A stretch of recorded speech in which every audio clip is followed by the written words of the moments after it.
a blessed Friday to us. There are like two things that we would like to tie up in terms of the narrative of the gospel today. Two blind men followed Jesus. Blind, nagsunod. Well, most probably they can do that because duha man sila. But it is always said that no blind man can guide another. So, nganong nisunod man sila? Most probably nadala lang sila sa bulog sa katawhan. That's one thing.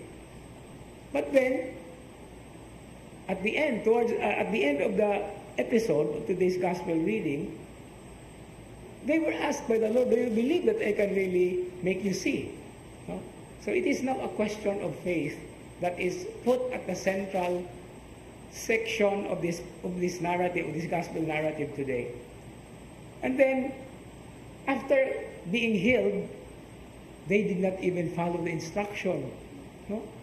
Ayaw mo banha, ayaw panunti. Pero kamo kuno be. Kay og dili pa to sila tinuod nga buta, they will not proclaim.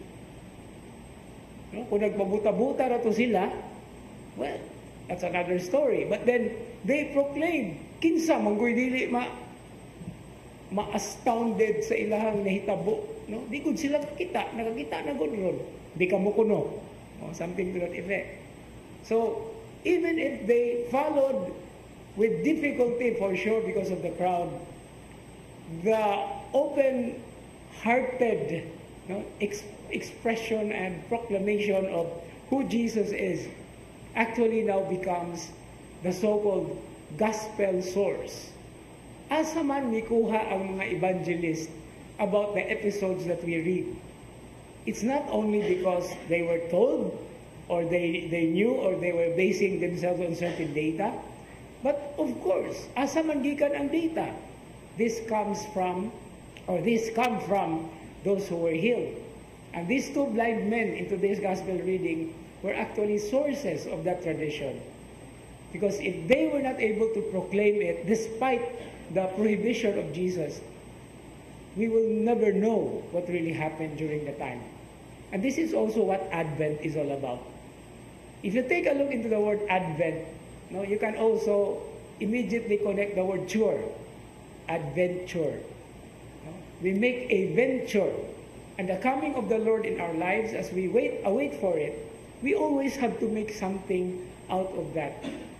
We become adventurous, and adventure has something to do with being pushed precisely because we are confident that there is something that we can do, that there is something good that we can receive, most especially in proclaiming the good news of salvation in our lives.